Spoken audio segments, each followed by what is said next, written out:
Love for all, hatred for none. The following program is sponsored by the Ahmadiyya Muslim Association, UK.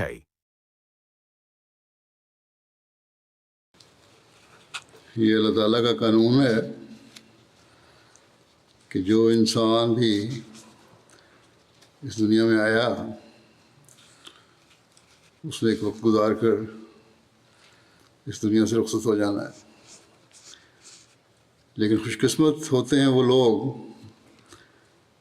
جن کی صرف نیک یادیں ہوتی ہیں، جو نافع الناس ہوتے ہیں، جو دین کو دنیا پر مقدم کرنے کا عملی نمونہ ہوتے ہیں، جو اللہ اور اس کے رسول کے حکموں پر عمل کرنے کی کوشش کرنے والے ہوتے ہیں، جو حضرت مسیح علیہ السلام کی بیعت کا حق ادا کرنے کی کوشش کرنے والے ہوتے ہیں، جو خلافت احمدیہ سے حقیقی وفا رکھنے والے ہوتے ہیں، جو حقوق العباد کی ادائیگی کی حت المقدور کوشش کرنے والے ہوتے ہیں، جو اللہ تعالیٰ کی رضا حاصل کرنے کی ہمہ وقت کوشش کرنے والے ہوتے ہیں، جن کے لیے ہر زبان سے صرف تعریفی کلمات ہی نکلتے ہیں، اور یوں حضرت صلی اللہ علیہ وسلم کے ارشاد کے مطابق ان پر جنت واجب ہو جاتی ہے۔ اس وقت میں ایک ایسی وجود کا ذکر کرنے لگا ہوں جس نے اپنی زندگی اللہ تعالیٰ کی رضا کے مطابق گزارنے کی کوشش کی۔ یہ ذکر ہے مکرمہ امت القدوس صاحبہ کا، جو حضرت ڈاکٹر میر محمد اسماعیل صاحب کی بیٹی اور صاحبزادہ مرزا وسیم احمد صاحب مرحوم کی اہلیہ تھیں۔ حضرت مسلم موعود رضی اللہ عنہ کی بہو تھیں۔ میری سادگی دیکھ کیا چاہتی ہوں، تجھی سے تجھے مانگنا چاہتی ہوں۔ یہ بات سن 1952 یعنی تقسیم ملک کے محض 5 سال بعد کی ہے، جبکہ مرکز احمدیت قادیان کی حفاظت کی خاطر اس راہ میں جان کا نذرانہ پیش کرنے والے تھوڑے سے خادم دین ہی موجود تھے، اور تاحال ہندوستان کی مجالس سے روابط بحال نہیں ہوئے تھے۔ لجنہ کی ممبرات مرکز سے بالکل کٹ چکی تھی۔ اسی دور میں خدا تعالیٰ نے بکھری ہوئی اس تنظیم کو پرونے کے سامان فرمائے، جب ام المومنین اور صحابیات کی تربیت یافتہ حضرت خلیفۃ المسیح الثانی رضی اللہ تعالیٰ عنہ کی براہ راست ہدایت اور رہنمائی سے مشرف خاندان حضرت مسیح موعود علیہ الصلوۃ والسلام کی ایک باہمت عورت کا قادیان میں ورود ہوا۔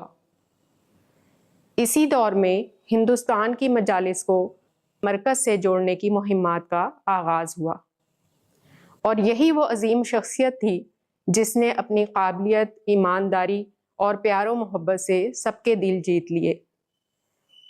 حضرت صاحبزادی امت القدوس بیگم صاحبہ، جنہیں ہم پیار سے آپا جان کے نام سے جانتے ہیں۔ چھپاؤں میں کیوں راز الفات کا اپنی، میں باب محبت کھلا چاہتی ہوں۔ حضرت سیدہ آپا جان صاحبزادی امت القدوس بیگم صاحبہ حضرت ڈاکٹر میر محمد اسماعیل صاحب رضی اللہ تعالیٰ عنہ کی بیٹی تھیں، جو ام المومنین حضرت اماں جان رضی اللہ تعالیٰ عنہ کے بھائی تھے۔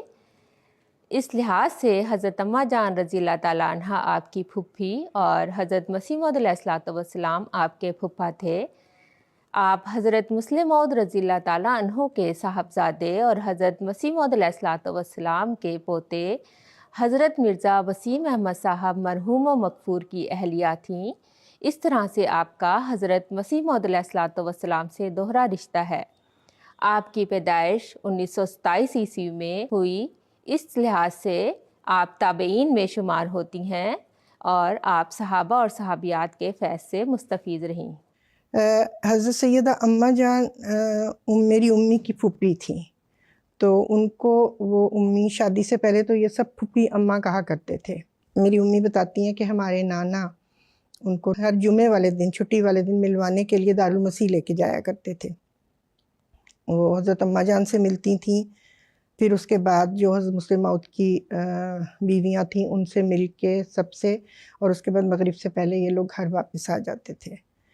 اور اسی طرح امی کہتی ہیں کہ ہمارے ابا کو اماں جان سے بے حد گہری محبت تھی، تو جب اماں جان گھر میں آتی تھیں ہمارے، تو میرے والد کا چہرہ خوشی سے ایسا چمکتا تھا کہ جیسے لگتا تھا کہ روشن ہو گیا ہے۔ تو جب بھی آتی تھیں تو کہتی ہیں میں اور میرا چھوٹا بھائی سید، ہم اپنے ابا کے کمرے کی طرف بھاگتے تھے کہ ہم اطلاع دیں اور پھر وہ روشن ہوتا ہوا چہرہ دیکھیں۔ آپ کا نکاح حضرت خلیفۃ المسیح ثانی رضی اللہ تعالیٰ عنہ نے 1951 عیسوی میں جلسہ سالانہ کے موقع پر پڑھایا، اور رخصتانہ کے وقت حضور اپنے بیٹے کی بجائے لڑکی والوں کی طرف سے شامل ہوئے۔ شادی کے 1 سال کے بعد جب آپ دارالہجرت روا سے قادیان تشریف لانے لگیں تو حضرت مسلم موعود رضی اللہ تعالیٰ عنہ نے آپ کو ہدایت فرمائی کہ ناصر کے مکان میں رہنا، جہاں حضرت مسیح موعود علیہ الصلوۃ والسلام کے کثرت سے قدم پڑے ہیں اور ان کے ذہن میں حضور علیہ السلام نے درس بھی دیا ہوا ہے۔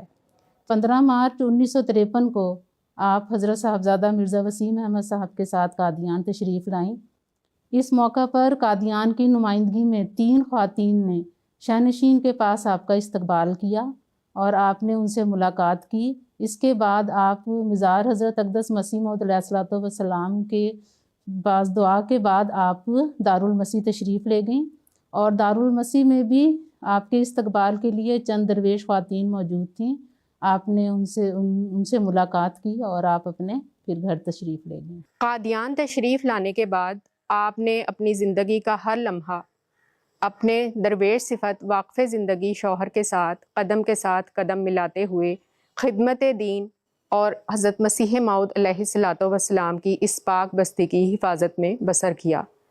اس طرح آپ نے قادیان دارالامان میں خدمت دین اور رہائش کی سعادت کا حق ادا کر دیا۔ محبت بھی رحمت بھی بخشش بھی تیری، میں ہر آن تیری رضا چاہتی ہوں۔ حضرت مسلم موعود رضی اللہ تعالیٰ عنہ نے آپ کو قادیان ہجرت کے وقت یہ نصیحت بھی فرمائی کہ لجنہ کی جماعتوں کو اکٹھا کرنا۔ چنانچہ قادیان آ کر آپ نے جماعت کی خواتین کو اکٹھا کرنے اور ان سے ہمدردیاں کرنے میں بڑا اہم کردار ادا کیا۔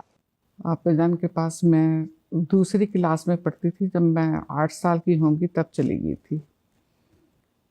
تو اس سے پہلے بھی میں جا کے بچوں کے ساتھ کھیلا کرتی تھی، اپنے گھر سے جاتی تھی، شام کو کھیلا کرتی تھی، لیکن جب میں 8 سال کی تھی تو ان کے گھر میں رہنے کے لیے چلی گئی، تو اپنے بچوں کی طرح مجھے رکھا، میرے لیے اچھے اچھے کپڑے بناتی تھیں، بچوں کے ساتھ ہی مجھے سلاتی تھیں، اور صبح اسکول جاتی تھی تو میری کنگھی بھی وہ خود کرتی تھیں، اور جیسے اپنے بچوں کو ٹفن وغیرہ دینا ایسے مجھے بھی دیا کرتی تھیں۔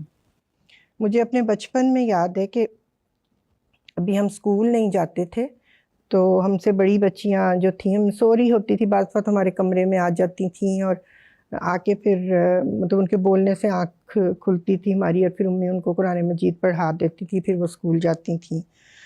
اور اسی طرح اس کے بعد بھی 1 آدھ کلاس ہوتی تھی، پھر ناشتہ امی کرتی تھیں، کرواتی تھیں، پھر ابا کے دفتر جانے کے بعد صفائی اور گھر کا کام ختم کر کے تو لجنہ کا کام امی کے گھر کے اندر ہی ہوتا تھا، اس وقت دفتر کا کمرہ نہیں تھا، تو وہیں پہ آ جاتی تھیں، جو بھی کام ہوتا تھا یا کوئی دورہ کرنا ہوتا تھا تو وہیں سے جاتے تھے۔ پھر دوپہر کے کھانے سے پہلے امی واپس آ جاتی تھیں، کچھ کام شام کو ہوتا تھا، لوگ بھی ملنے آتے تھے، تو وقت میں برکت تھی مجھے لگتا ہے۔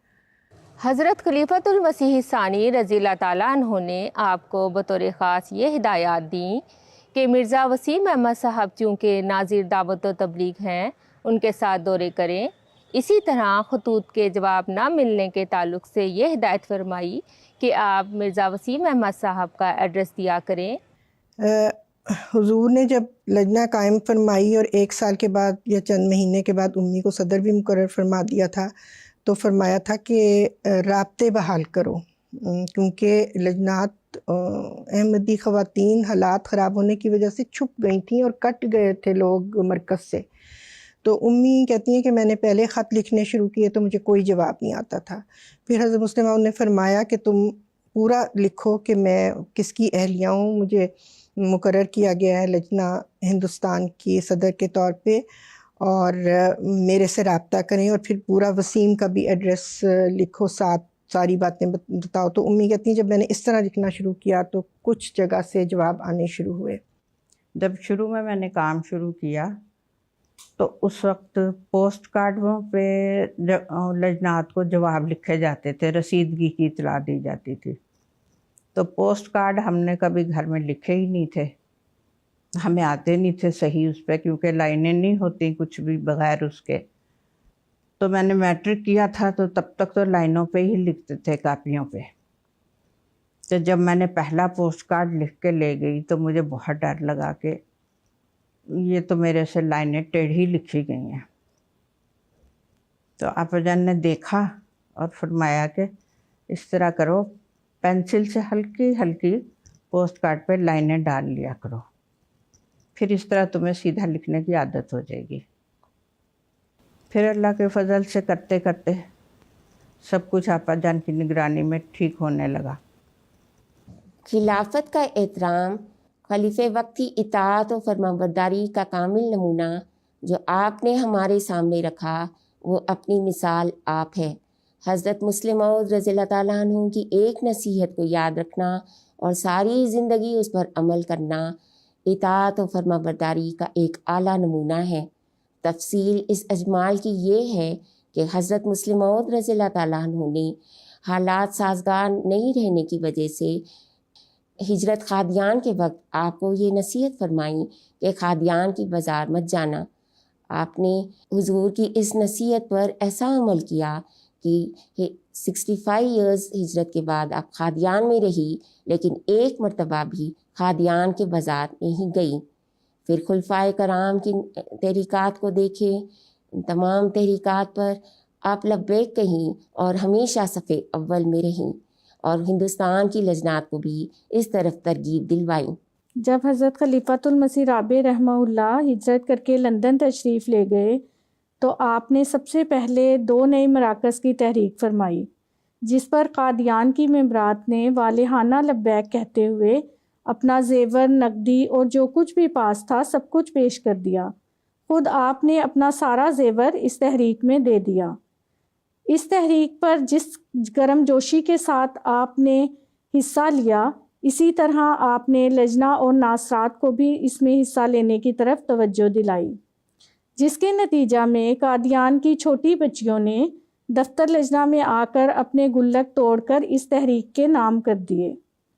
اس تحریک کے وعدہ جات کی رپورٹ آپ نے حضور رحمہ اللہ کی خدمت میں ارسال کرتے ہوئے تحریر فرمایا کہ حضور کے خطبات نے ایک تڑپ یہاں کی عورتوں میں پیدا کر دی ہے. محض اللہ کے فضل سے جو کچھ بھی ان کے پاس تھا انہوں نے سب کچھ دے دیا، لیکن پیاس ہے کہ ابھی بجھی نہیں. ایک شدید تڑپ ہے کہ اور بھی ہو اور خدا کے نام کے لیے سب کچھ پیش کر دیں. قادیان کی جماعت ایک بہت غریب جماعت ہے، لیکن میں نے ہمیشہ دیکھا ہے کہ جب بھی کوئی تحریک کی جائے یہاں کی خواتین اور بچیاں ایسا غور و جوش کے ساتھ اس میں حصہ لیتی ہیں کہ بعض دفعہ دل چاہتا ہے کہ ان کو روک دوں کہ بس کرو، تم لوگ کی استطاعت نہیں ہے. اور واقعتاً مجھے خوشی کے ساتھ ان کا فکر میں لاحق ہو جاتا ہے، لیکن پھر میں سوچتا ہوں کہ جس کی خاطر انہوں نے قربانیاں کی ہیں وہ جانے، وہ جانتا ہے بلکہ کہ کس طرح ان کو بڑھ چڑھ کر عطا کرنا ہے. وہی اللہ اپنے فضل کے ساتھ ان کے مستقبل کو دین اور دنیا کی دولتوں سے بھر دے گا۔ ایک موقع پر جب میں نے مراکز کے لیے تحریک کی تو میری بچیوں نے جو چھوٹے چھوٹے کجیاں بنا رکھی تھی، عجیب لگا تھا کہ گھر میں وہ کجیاں ٹوٹنے لگی، وہ دیواروں سے مار مار کے کجیاں توڑ دی، چند تک اس میں اپنے لیے انہوں نے بچائے تھے وہ بھی ان کی خاطر پیش کر دیے۔ ہمارا رب بھی کتنا محسن ہے، کتنا عظیم الشان ہے، بغیر محبت اور رول لے کے توڑوں میں اس کی قدموں میں ڈالے، جب اس کے قدموں میں ڈالے جائیں تو رد کر دیتا ہے، ٹھوکر بھی نہیں مارتا، یہ کوئی دیت نہیں۔ اگر ایک مخلوق کے غریب پیار اور محبت کے ساتھ اپنی جمع شدہ پونتوں ہی چند توڑیاں بھی دوچ کرے تو اسے بھر کے پیار اور محبت سے قبول کرتا ہے، جیسے آپ اپنے محبت کرنے والے اور محبوبوں کے تحفوں کو لیتی اور چونتی ہیں، خدا کی بھی چوننے کے کچھ رنگ ہوا کرتے ہیں، اور میں جانتا ہوں اور یقین رکھتا ہوں کہ ان مانوں میں خدا نے ان چند کوڑیوں تو ضرور چوما ہوگا۔ اطاعت میں اس کی سبھی کچھ ہی کھو کر میں مالک کا بس آسرا چاہتی ہوں۔ شروع زمانے سے ہی حضرت مسیح موعود علیہ الصلوۃ والسلام کے گھر کی مہمان نوازی بہت مشہور تھی، اور اس اعلیٰ وصف کو آپ نے اس مقدس مکان میں تا حیات برقرار رکھا۔ جو بھی مہمان آتا تو جو میسر ہوتا مہیا کر دیتی۔ مہمانوں کے آرام کا آپ خاص خیال رکھتی تھیں، اور اس مہمان نوازی کے پیچھے یہ جذبہ ہوتا تھا کہ یہ حضرت اقدس مسیح موعود علیہ الصلوۃ والسلام کے مہمان ہیں، تو تواضع میں کوئی کسر باقی نہیں رہنی چاہیے۔ جلسہ سالانہ کی تیاری مجھے لگتا ہے کہ ستمبر اکتوبر سے شروع ہو جاتی تھی۔ سارے لحافوں کو دھوپ لگتی تھی، کچھ بستر ادھڑتے تھے، رضائیاں دوبارہ ان کو پھلا، وہ جو روئی کو پنجنا جو شاید کہتے ہیں، کیا کہتے ہیں، وہ کر کے پھر رضائیاں دوبارہ بھری جاتی تھیں۔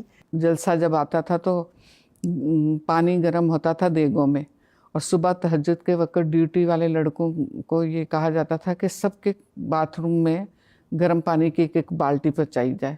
سب کے باتھ روم میں گرم پانی جاتا تھا، اور جب وہ نماز پڑھ کے آ جاتے تھے سب کے کمروں میں چائے جاتی تھی۔ تو اس طرح مہمانوں کا بہت زیادہ خیال رکھتی تھی۔ جب مہمان جاتے تھے تو ان کے ٹفن تیار کرتی تھی واپسی کے لیے، خود اپنے ہاتھ سے سارے کام کرتی تھی، سب سے پہلے اٹھنا اور سب سے بعد میں جا کے لیٹنا۔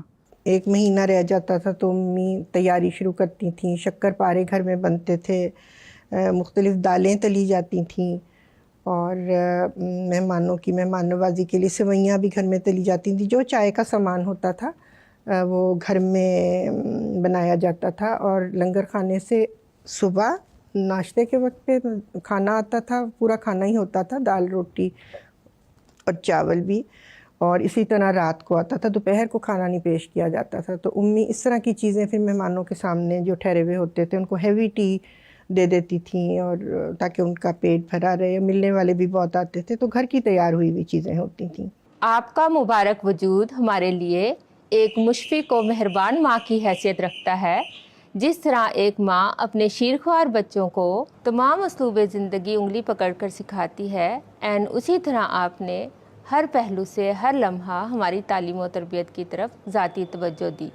اپنی مبارک زندگی کے آخری 5 سال آپ پاکستان میں مقیم تھیں۔ قادیان سے یہ جدائی جہاں آپ کے لیے بے حد شاق تھی، وہاں ہم قادیان والوں کے لیے بھی جدائی کی یہ صورتحال انتہائی تکلیف دہ تھی۔ جب پاکستان چلی گئی تھی تو میں فون کیا کرتی تھی، ہر ہفتے حال پوچھتی تھی۔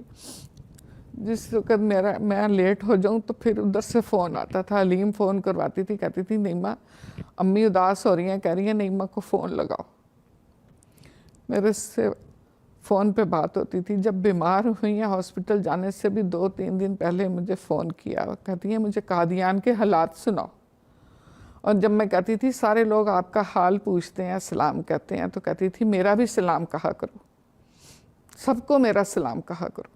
اس وقتی جدائی نے اس پیارے وجود کو ہمیشہ کے لیے ہم سے جدا کر دیا، اور بالآخر 96 سالہ زندگی گزارنے کے بعد 24 اگست 2023 کو آپ پاکستان ربوہ میں اپنے مولائے حقیقی سے جا ملی. انا للہ و انا الیہ راجعون. اس کے بعد 27 اگست کو آپ کا جنازہ قادیان لایا گیا اور بہشتی مقبرہ قطع خاص میں حضرت صاحبزادہ مرزا وسیم احمد صاحب کے پہلو میں آپ کی تدفین عمل میں آئی. میں رحمت کی تیری رضا چاہتی ہوں، میں ہر آن تیری رضا چاہتی ہوں. جتنی زندگی ان کے ساتھ گزری، لمحہ لمحہ کوئی ہمیں بھول نہیں سکتا. کچھ کام کرنا ہمیں نہیں آتا تھا. میں نے جیسے کہ بتایا کہ سیدھی لائنیں بھی مجھ سے اردو میں نہیں لکھی جاتی تھی. تو آپا جان نے اس طرح ہر چیز سکھائی جیسے ماں اپنے بچے کو انگلی پکڑ کے چلنا سکھاتی ہے. اور سبھی کے ساتھ آپا جان کا ایسا سلوک تھا. ایک دن مجھے کہتی ہیں نعیمہ، علیم کوکو مجھ سے مانگتی ہیں کہ فلاں چیز چاہیے، تم مجھ سے کبھی نہیں مانگتی ہو. میں نے کہا کہ تم بھی تو میری بیٹی ہو. میں نے کہا کہ آپ مجھے بن مانگے دے دیتی ہیں تو میں آپ سے کیوں مانگوں. ہر وقت کہتی تھی تم میری بیٹی ہو. میری عزیز اور پیاری بہنوں، آج دنیا کی تقدیر تم سے وابستہ ہے. تم نے حیات بخش نغمے گانے ہیں. تم نے دنیا کو اللہ تعالیٰ اور اس کے رسول کی محبت عطا کر کے زندہ کرنا ہے. جاؤ اور پھیل جاؤ دنیا میں. جاؤ، فتح و نصرت تمہارے قدم چومے گی، کیونکہ خدا کی یہ تقدیر ہے جو بہرحال پوری ہوگی. دنیا میں کوئی نہیں جو اس تقدیر کو بدل سکے.